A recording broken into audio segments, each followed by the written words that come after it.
అస్సలం వాలేకుమ్ viewers, welcome to Farooq Anim's kitchen. ఈరోజు మన రెసిపీ టమాటో ఎండు చేపల కర్రీ. దీనికోసం ఎండు చేపలని తీసుకొని కొంచెం సేపు హాట్ వాటర్లో నానబెట్టాలండి. చేసుకోవాలి ఒక 5 నిమిషాల వరకు పెట్టి.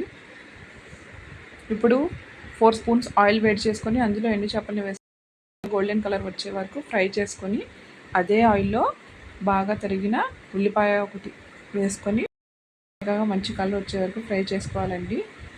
ఆ ఉల్లిపాయ ముక్కల్లో 1/4 టీ స్పూన్ పసుపు, 2 స్పూన్ల కారం, 4 సన్నగా తరిగిన టమాటా ముక్కలు కూడా కలుపుకోవాలండి.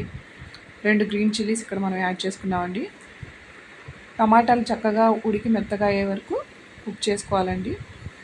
కొంచెం కొత్తిమీర కూడా యాడ్ చేసుకొని సిమ్లో ఉంచి దీంట్లో 1 గ్లాస్ వాటర్ యాడ్ చేసుకోవాలండి. మనం ఈ వాటర్ అంతా ఇంకిపోయి ఆయిల్ బయట వచ్చే వరకు కూరని ఉడికించుకోవాలండి. రుచిగా ఉండే టమాటో ఎండు చేపల curry ready. Thanks for watching.